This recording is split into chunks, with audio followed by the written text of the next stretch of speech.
հեռուստատեսությունը 70 տարի կա, եւ այդ 70 տարվանից 40 տարին դուք աշխատում եք հանրային հեռուստաընկերությունում։ Այն որ 1956 թվականին Նարաշ Լեփչյան ասեց, բարի երեկո, հարգելի հեռուստաները եւ այլն, ինքը ասեց, բայց թիկունքում ինչքան մարդիկ կան։ Չընդունել փաստը, որ ասում են հալած յուղի պես։ Այո, սա է փաստը, բայց պիտի նկատի ունենաս, որ մի ուրիշ դիտանկյունից դա այդպես չի, որ ճիշտ է։ Այսինքն այդ գիտակցումը ունենալը փրկությունն է լինելու բոլորիս։ Նա ով տալիս այդ բովանդակությունը, նա պատասխանատվությունից ազատվում է։ Խնդիրը այն չի, որ ես այսպես եմ մտածում եւ Շուշանը այնպես է մտածում։ Խնդիրը այն է, որ երկուսս էլ ի նկատի ունենանք, որ այսպես եմ մտածում։ Դու ինչ ես ասում։ Այդ ես ասում, բայց դու լսես ես ինչ եմ ասում։ Հանրային հեռուստաընկերությունը ինչքանով է բաց, ինչքանով է լսում այդ հանրության պահանջը եւ արդյոք այդ պահանջները միշտ արդարացի են, թե ոչ։ Եթե ուզում ես շտկել ինչ-որ մի բան, դա կլինի քաղաքացին աղմուկանող, թե քո 4 տարեկան երեխան, այդ աղմուկով չի լուծվելու այդ հարցը։ Խոսում ենք իրար հետ։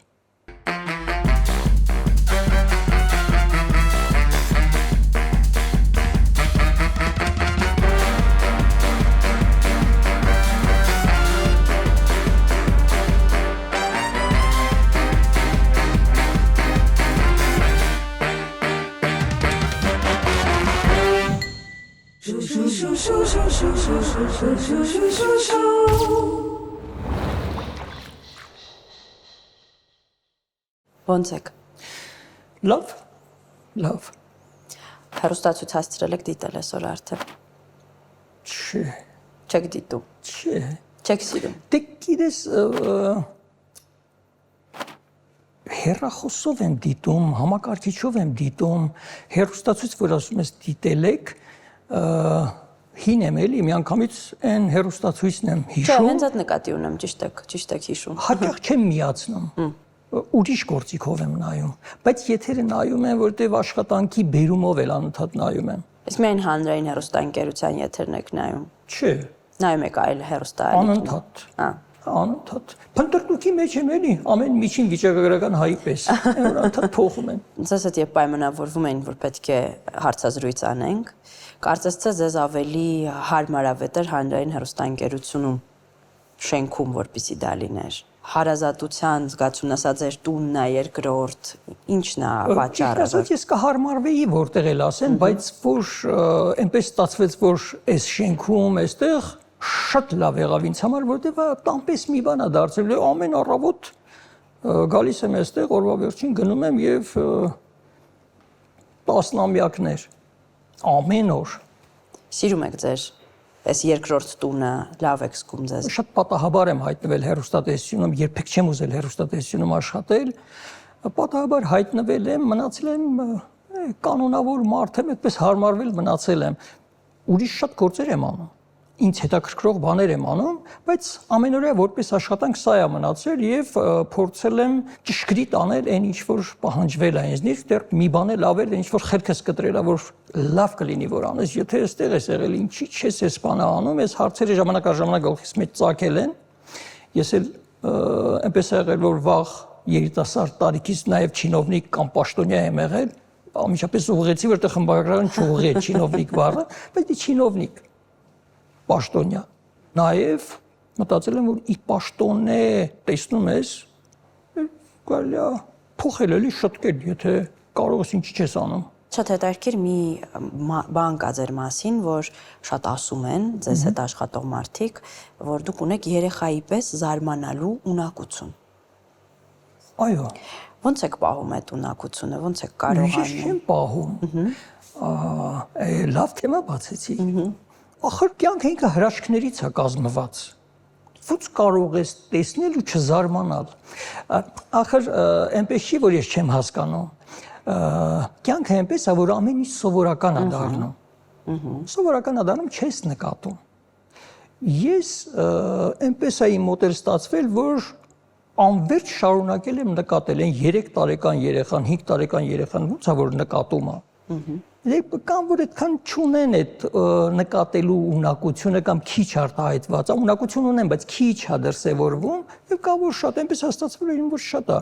եւ անընդհատ տեսնում եմ, նաեւ սովորել եմ նկատել, որ ամեն ինչ ընթացքի մեջ է եւ անverջ փոփոխվում է։ Նույնիսկ ամենասովորական բանը ժամանակի ընթացքում փոփոխվում է,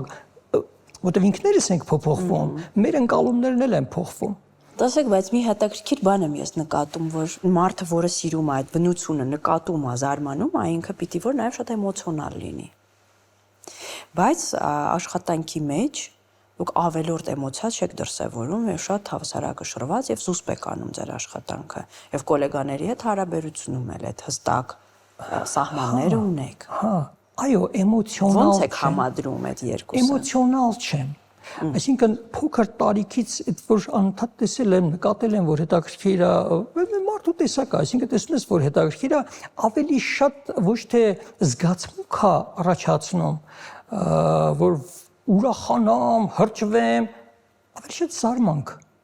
Զարմանում եմ, թե այս ինչ հետաքրքիր տեսնում եմ։ Զարմանքի վրա կանգնում է։ Դրան որ ավելանում է արդեն գիտակցությունը, սկսում ես գիտակցել, զարմանքից հետո սկսում ես գիտակցել, թե այս ինչ էր, նոր հասկանում ես, թե այս ինչ հարստություն է։ Այն իրականությունը, որի մեջ ապրում ենք։ Մեծ նվեր է սա մարդուն։ Այս իրականությունը։ Կյանքը առհասարակ մեծ նվեր է մարդուն։ Եթե մարդը գիտակցում է դա։ Ժամանակի մեջ ուղղակի ամեն ինչ ասում եմ սովորական է դառնում, բայց երբ որ զգում ես, որ սովորական չի, հիշեցնում ես քեզ, հա։ Հրաշք է, այդ հրաշքի մեջ էլ ապրում ես էլի ամբողջ կյանքում։ Տեսեք, հեռուստատեսությունը 70 տարի կա, եւ այդ 70 տարվանից 40 տարին դուք աշխատում եք հանրային հեռուստաընկերությունում։ Ինքը տարբեր 40, ասում եմ, մի քիչ էլ ավել։ Այո, ես որ հայտնվեցի հեռուստատեսությունում, ես այդպես եմ ասում։ Դու ասում են դուք հին, բան աշխատող, ես ասում եմ հների մեջ պատանի աշխատող եմ, որտեղ երբ հայտնվեցի այստեղ, այս շենքում, ինքը արդեն կայացած հեռուստատեսություն էր, բայց հիմնադիրները այստեղ էին։ Այն որ 1956 թվականին Նարաշ Լեփչյան ասեց, բարի երեկո, հարգելի հեռուստատեսներ եւ այլն, ինքը ասեց, բայց թիկունքում ինչքան մարդիկ կան աշխատող, որ արել են, ստեղծել են, սկսած շենքից, այդ աշտարակից, այդ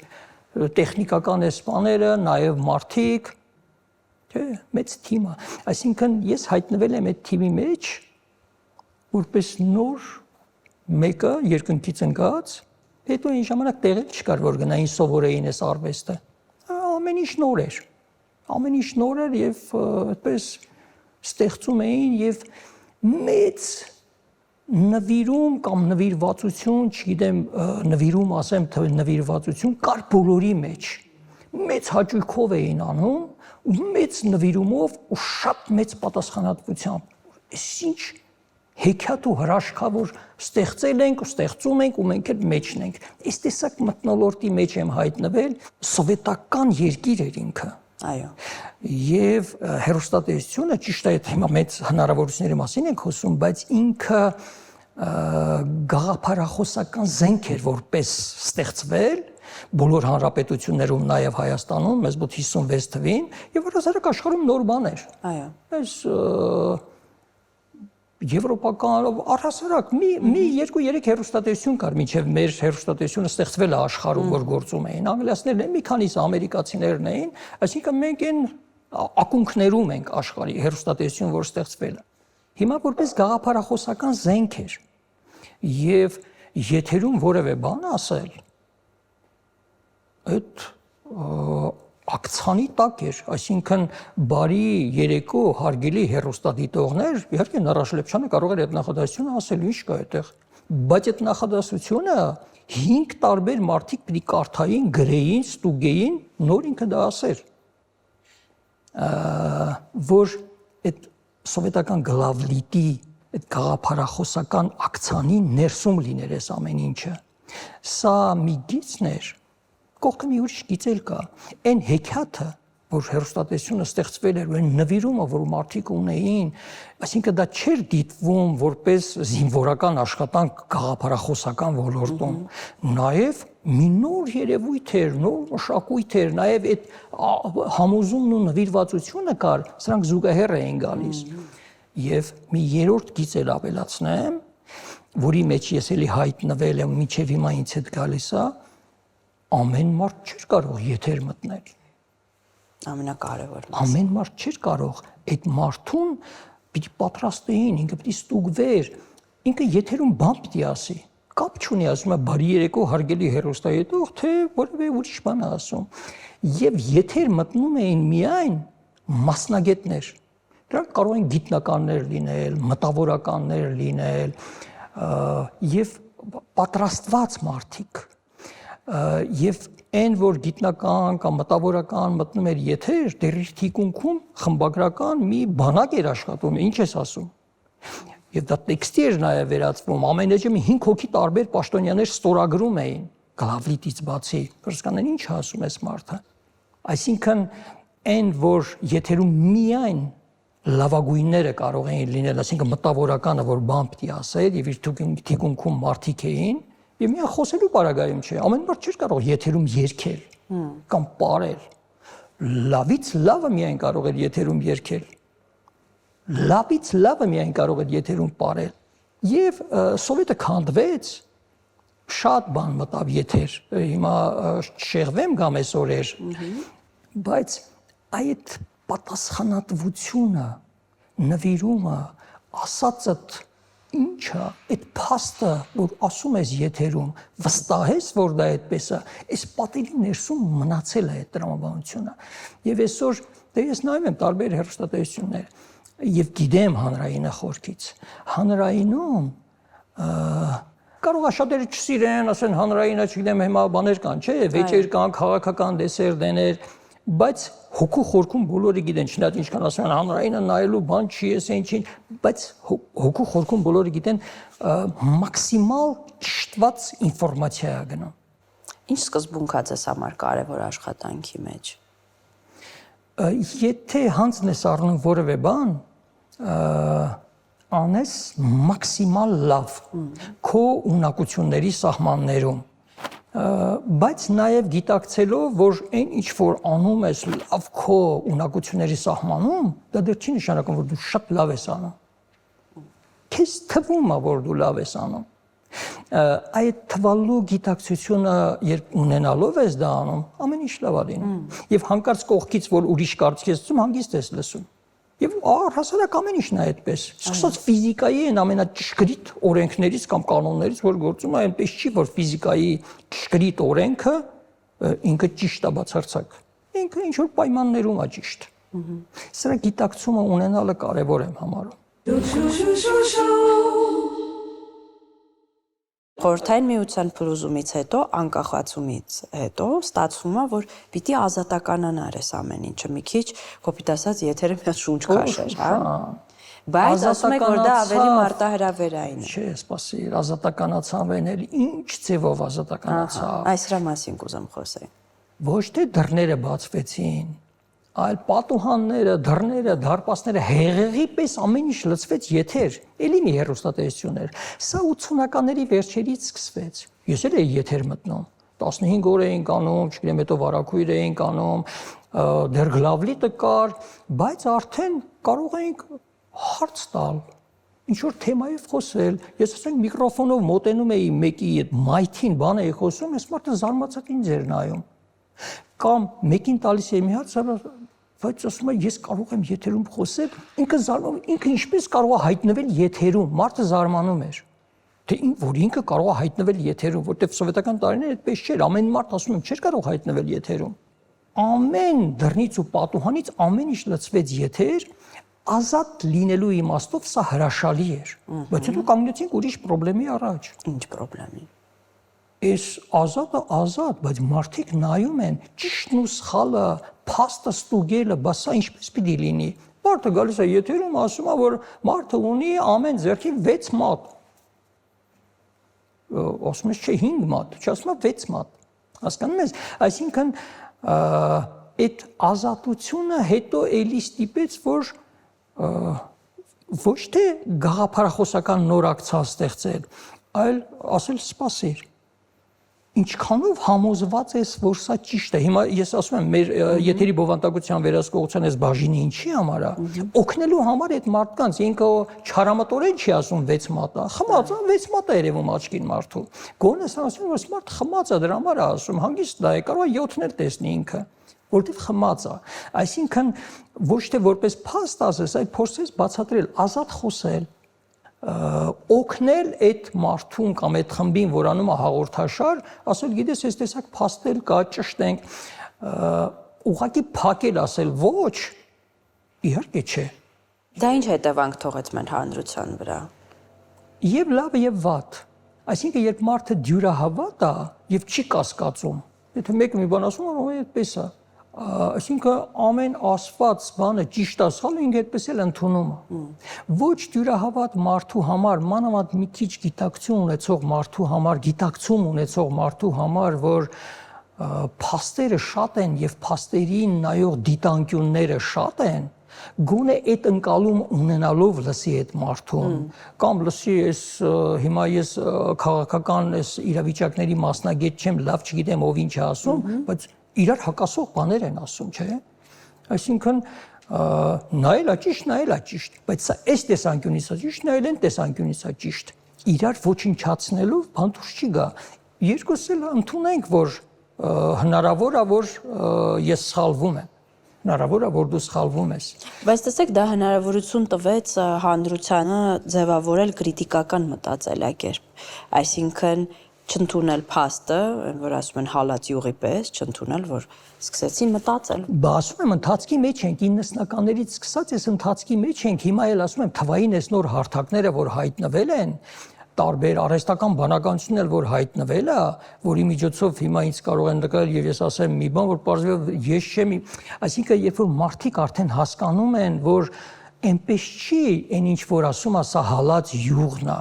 Այսինքն կասկածը, ես ինչի՞ եմ սա անդադ կարևորում, որ այո,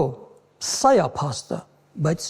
պետք է նկատի ունենաս, որ մի ուրիշ դիտանկյունից դա այդպես չի, որ ճիշտ է։ Այսինքն այդ դիտակցումը ունենալը փրկությունն է լինելու բոլորիս, որտեղ այս հարթակներում դու չես կարող ասել սա է եւ վերջ։ Սովետական տարիներին հեշտ էր։ Մի հեռուստատեսություն, մի կուսակցություն, մի Բրեժնև, վերջացավ, սա է ասում ենք։ Չնայած գիտեին, որ ինչ որ բան չի, բայց լուր նստում էին կամ Սիբիր էին գնում,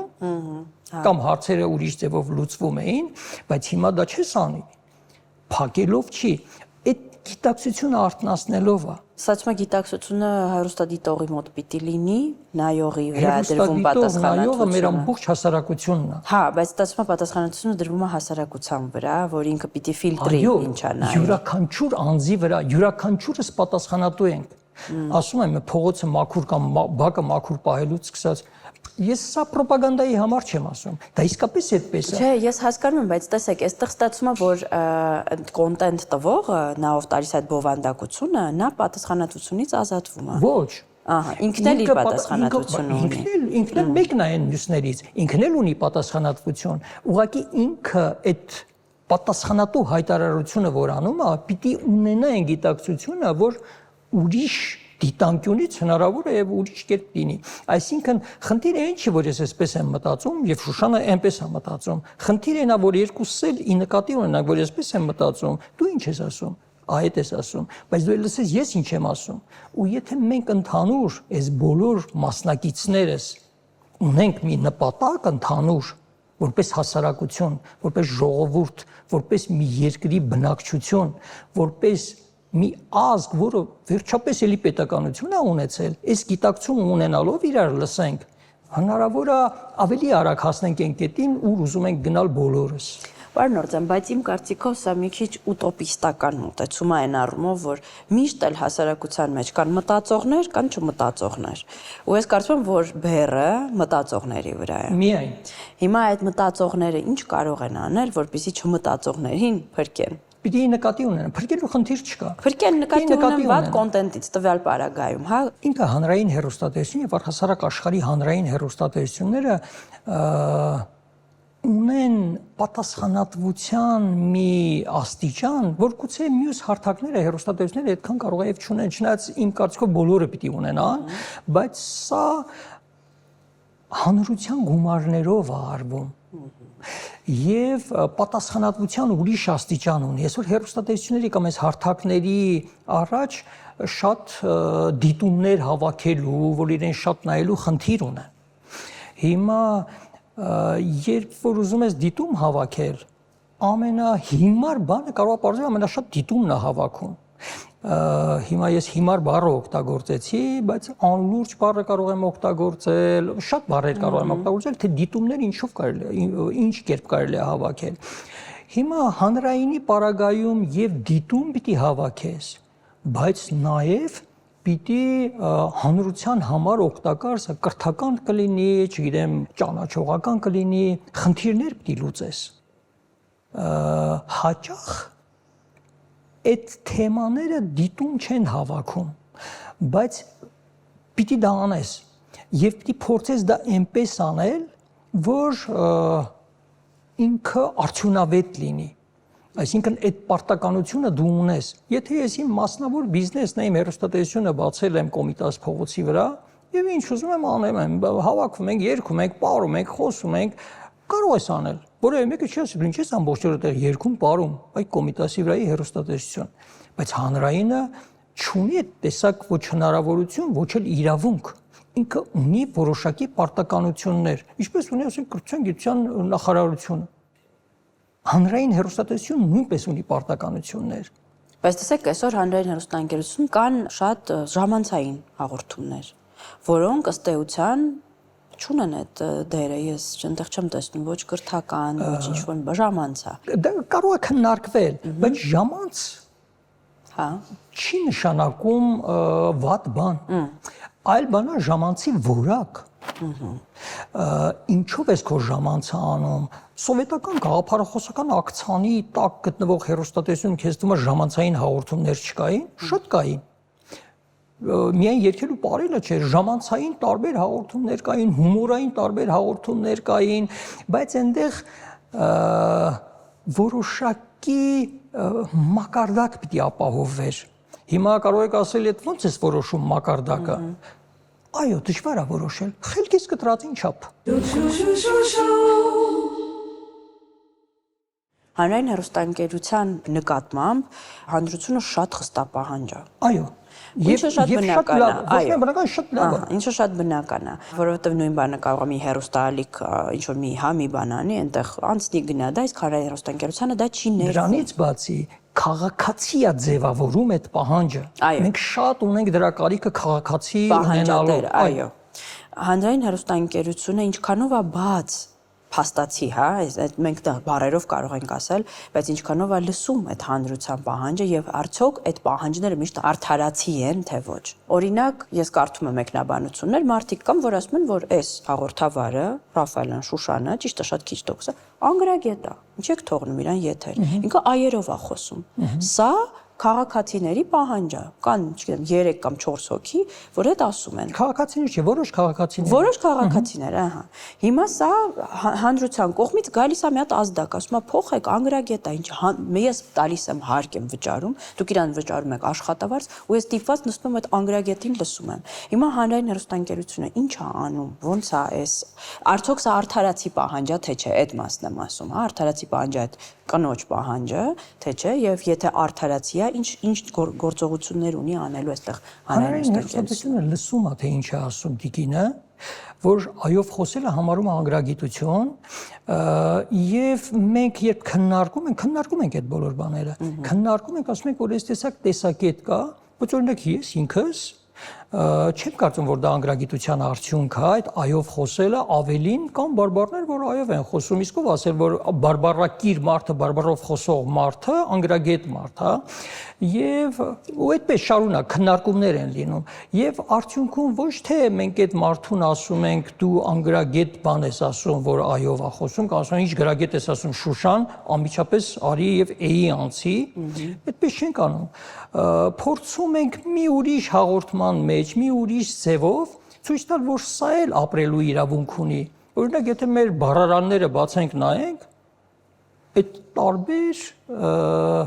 դրսևորումներով իմաստնի, որ բառերի կերպ դրսևորվում են, մեր հարստությունն է։ Մի բան բարբառով խոսել, մի բանա խոսակցական լեզվով խոսել, մի բանա գրական լեզվով խոսել, մի բանա գրական բանավոր լեզվով խոսել, մի բանա գրական գրավոր լեզվով խոսել, այլ բանա ապուշ բան ասել։ Մեր խնդիրը ապուշ ասելով սխալ։ Սխալ բան ասելն, այսինքն այն էլ ոչ թե որոշել, որ սխալ ասեց, ասել հլստուգի կարող է այդ չէիր ուզում ասել։ Այսինքն ոչ թե դեմը առնես ու որոշես ոչ, այլ ի նկատի ունենաս։ Կադրի ետևում աշխատող մարդկանց մասին եմ ես ուզում խոսել, որովհետև օրինակ ինձ շատ անգամ ասում են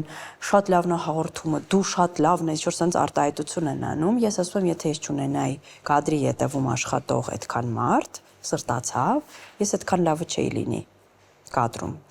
Ու այդ մարդիկ յուրաքանչյուրը ունի իր պատասխանատվության ոլորտը։ Հիմա դուք ինքներդ էլ որոշ ժամանակ աշխատել եք կադրից այս կողմ, հիմա աշխատում եք կադրի ետևում։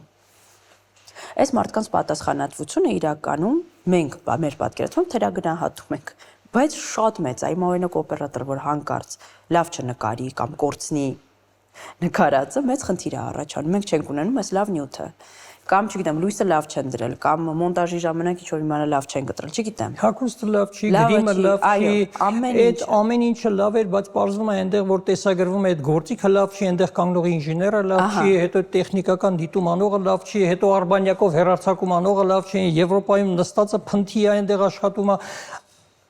Երբ ես ու դու ասում ենք բարև, մոտավորապես մի քանի 100 մարդ այդ բարևը տեղ է հասցնում։ Այն արխիվացնողը, չգիտեմ, մի քանի 100 մարդ։ Մենք այսբերգի այս երևացող մասն ենք, այս էլ մեր խաչն է, շատ ծանր բան է, այն հա անում են, բայց շատ հանգիստ են։ Միշտ Երանի եմ տվել են կադրի հետևում թիկունքում աշխատողներին, որ մեջտեղում չի երևում։ Բայց ամեն մեկ այդ թիկունքում աշխատող, մեր բարևի թիկունքում աշխատող մի քանի 100 մարդ, ես դրել հաշվել եմ, Մեդիա ակադեմիայում դասի համար դրել հաշվել եմ, մի քանի 100 գտել են, որ կարելի է համարել մասնակից։ Վերջում դիտողիներ եմ դրել, այն որ հետո պատասխանը գրում, ես ինչ հիմար բան ասել Շուշանը, այով է խոսում, բանից խաբար չի, որ էյով պիտի խոսել։ Վերջինն էլ նա է, այն 300-րդը։ Այս բոլորը թիմային աշխատանք է, այսպես է հեռուստատեսությունը, թիմային աշխատանք եւ ամեն մեկը իր տեղում, իր գործը ուզում եի ասել անում է, բայց պիտի անի լավ։ Հիմա ես ուզում եմ հասկանալ, դուք հիմա ձեր մեծ մասը ձեր աշխատանքի այդ կադրի ետևում պատասխանատու աշխատանքն է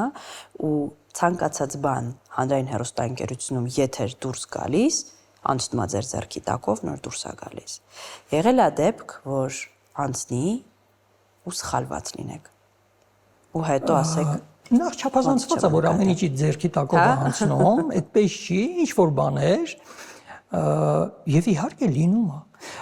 Նախ շատ բաներ մաքրվում են եւ մենք գալիս ենք համաձայնության, քննարկում ենք այդ հաղորդաշարերի, սցենարիստների, խմբագիրների, հաղորդավարների քննարկում ենք երկար եւ նամակագրություն է լինում եւ անմիջապես ենք իրար հետ խոսում դեռ սցենարի փուլից։ Այդպես խոսում ենք իրար հետ։ Հետո հայտնվում է հաղորդման արդյունքում էլ ենք խոսում, փորձում ենք ինչ-որ բաներ փոխել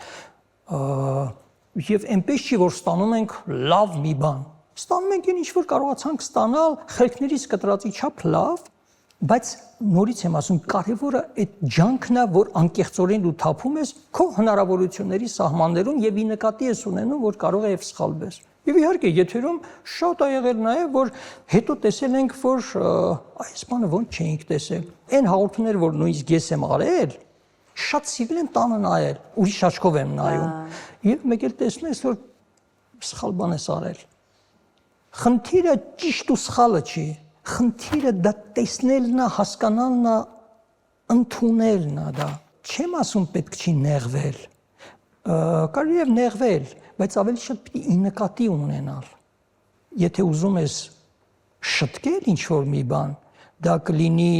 քաղաքացին աղմուկանող, թե քո 4 տարեկան երեխան, այդ աղմուկով չի լուծվելու այդ հարցը։ Խոսում ենք իրար հետ։ Այն որ ասում է Շուշան անգրագետ է եւ այով է խոսում, իսկ դի նայես։ Ողջունում եմ Ռիմա Վարդանյանին։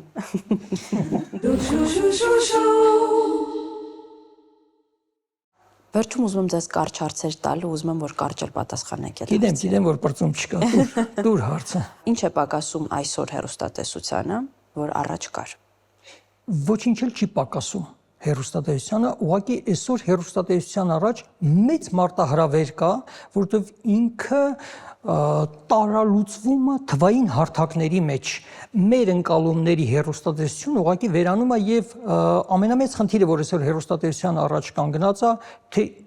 ինչ հարթակներով եւ ինչ ձևով իր խնդիրները լուծի, ինչ ձևով հաղորդումները հասցնի այդ մարդկանց, որոնք սպասում են, բայց հեռուստացույց չեն միացնում։ Մեծ խնդիր։ Ինչ մի խորհուրդ կտայիք երիտասարդ Մարատ Օրդյանին։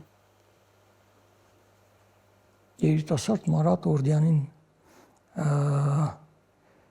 չի գոհ եմ երիտասարդ Մարատ Օրդյանից եւ խորհուրդ տալու բան չունեմ, իր գծով գնացել է էլի։ Ինչի մասին եք երազում։ Այդ բառը իմ կյանքում չկա, այդ երազելը, բայց հասկանում եմ ինչի մասին է խոսքը, ուժեղ Հայաստան ունենալ, վստահ կարող եմ ասել, բայց դա երազանք չի էլի, ուղղակի առիթը օգտագործում եմ, ասում եմ, թե ինչ կուզեի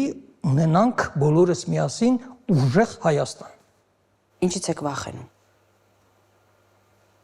Վախենալու հարցեր է, երազի պես է, ոչ մի բանից էլ չեմ վախենում, այդ երազի հակառակ կողմն է, վախենում եմ չունենանք ուժեղ Հայաստան, չնայած կունենանք, ուղղակի ասեմ վախենում եմ դանդաղ ունենանք, կարող ենք ավելի արագ ունենալ։ Այդ փորձը ես տեսել եմ, որ կան, այն երկրորդ համաշխարհայինից հետո կա, որ արագ ունեցան, փորձենք արագ ունենալ ուժեղ Հայաստան, վախենում եմ այդ արագությունից, որ արագ չլինի։ Ինչպես են ձեզ հիշելու։ Ով։ Արդեն դուք եք որոշում։ Հիշելու բան չկա։ Ինչ պիտի հիշեն, ով պիտի հիշի, հիշում են ընտանիքի անդամները, հարազատները, այդպես անհետանում են ժամանակի ընթացքում, հետո գիտես իրար շարունակում են մարդիկ։ Այն գեների մեջ են տեղավորվում, խելքի կտրած ընկալածները այնտեղ է բնավորվում, ինչքան հասկացել եմ, այս գեներն էլ փոխանցվում է եւ գիտակցաբար կամ անգիտակցաբար հիշելու են կամ չեն հիշելու, բայց գործելու են նաեւ իմ փորձից ելնելով։ Ինչպիսին է միջավայրական հայը։ Ունակության իմաստով շատ մեծ ունակություն ունի, բայց գործնականում շատ խոսում են ու քիչ գործ անում։ Եթե ձեր կյանքին մնար 5 րոպե, ինչ կանեիք։ Իմ կյանքին մնար, թե աշխարհին մնար։ Ձեր կյանքին։ Իմ կյանքին։ Եթե ես ամեն օր կանաչ թեյ եմ խմում։ Այդ իմ մի բաժակ թեյը կաշխատեի այնպես խմել, որ հասցնեմ լվանալ, վերջացնեմ, որտեղ սիրվում վերջում լվանալ, հետո նոր կհասկանանք 5 րոպեն ինչով ավարտվեց։ Պարոն Օրդյան, չափազանց շնորհակալ եմ ձեզ այս գեղեցիկ ու անկեղծ ու, չգիտեմ, ջերմ զրույցի համար։ Ես եմ շնորհակալ, որ այսպես ջերմ ու անկեղծ զրուցեցինք, դեռ հեռուստատիտողները չգիտեն, թե ինչքան հետաքրքիր բաներից ենք խոսել, որ իրենք չգիտեն, այդ մի մասն են իրենք նայում, եւ հուսամ, որ սուրճ խմենք միասին։ Սիրով։ Կշարունակենք այս հետաքրքիր, այո, զրույցը։